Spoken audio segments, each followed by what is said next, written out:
The oracle warned Tati to beware the temptation that came with her curse, for the mark was evil. They were not the only ones with interest in these words of power. Someone else was amassing a library of evil.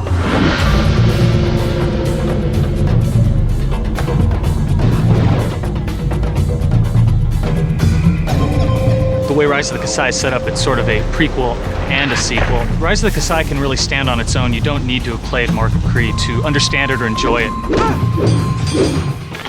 We wanted to explain some of the origins of the Kasai and the Rakus, and to do that we really had to go back in time before the last game. Rise of the Kasai is a strategic combat game that kind of allows itself to be more or less of either, depending on the player's interest. Our approach has always been give the player a unique experience, and we'll use any tool in our arsenal to get that across. The story definitely has its origins in classic literature and mythology.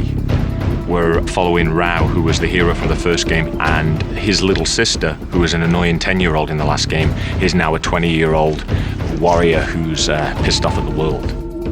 The animators had a lot of fun with Tati when they started developing her moves and her personality and the way she kills, whereas Rao is very noble, and to him, the fight is honorable and he kills someone and they are dead and he moves on. Tati's much more like a cat playing with a mouse. One of the main conflicts running throughout the game's story is the relationship between Tati and the spell that she has on her back. The spell is absolutely evil and it seeks to control Tati. It's trying to tempt her to join the Kasai. It does this through bribing her with subtle tastes of the power that it could ultimately give her. This power is manifested in different skills that she can use in the game. An important weapon that Tati has in her arsenal is a puffer mushroom. You place one against the wall, you go and hide, and you wait for an unsuspecting enemy to come walking past and they're dead. Grizz is a mysterious character. He wasn't in the Mark of Kree. He's new to Rise of the Kasai. We kind of refer to Grizz as having a very zen approach to combat. Grizz suffers from the same problem that Tati suffers in the game, which is he's marked with this evil tattoo. He's been very successful in controlling it. He's actually mastered it. And he's been trying to teach Tati that and try to keep her on the good path.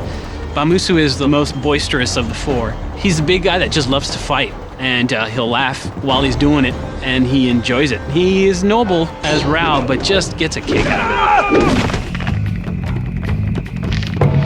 We take a real dynamic approach to how we use our camera in combat. We free it from behind the player and spin it around the action, zooming it in and out of the action to really give a sense of combat and energy. So if you walk into an environment in the game, the camera takes a very casual third-person view, and it's really allowing the player at that point to just kind of examine the scenario and see what's happening. The minute you do something like actually get into a fight, the camera begins to play a different role. It'll actually start rotating around the characters. The reasoning behind that was to get the player to feel like he's involved in the fight. So we're throwing you in. Before we start a level, we try to figure out generally what the cultural flavor is going to be. We try to infuse a lot of different cultures into it, like Middle Eastern cultures and Asian cultures and Polynesian cultures, all kind of mixed up together in a kind of a cultural soup. So you really feel like you're traveling within this world. It all blends together. They've done a really good job of putting you in the environment and making you feel like you're in a very living, breathing world. Rise of the Kasai does excel as a two-player online combat game. It's much easier to work together, especially for the strategy elements with two players. One person could take the high road, the other person could take the low road. The battles could be joined. You could join up with a partner and fight with the enemies, or you could sort of sneak around. One person could be stealthy, another person could be aggressive. For the music of Rise of the Kasai, we really wanted it to fit with the way we created the environments. I met a guy named Mr. Bang many years ago. He's from the mountains between Thailand and Mongolia. The composers were on hand to see how he does what he does so they can create a tool set to integrate into their sound. So all the elements we use are organic instruments. They may have a more modern, maybe even techno feel in some ways, but all done organically. This really allows us to integrate that into our spiritual elements and bring a more realistic and exciting cultural experience. It's just like The one thing that unifies the group is their interest in art and in film. We have people that are from the video game industry that have been around for 15 years. And then we also have people from the animated feature film industry who have got a lot of experience in making movies. So the groups have kind of come together and found this common ground of what we think a game should look like. We have a lot of very talented artists on our team who are all traditionally trained, so texture maps are all done by hand.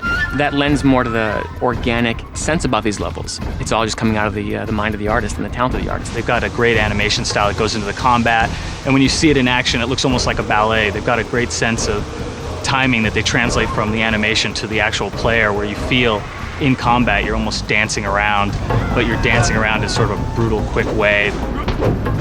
We've likened ourselves to an independent film studio. We want to make things that are recognized for their artistic content and their depth. We have two sets of cinematics. We have our in-game cinematics that tell the story with the actual characters and the environments in which the game kind of takes place. Then we have the bookend movies. These cinematics actually unveil more of the story before the actual game starts.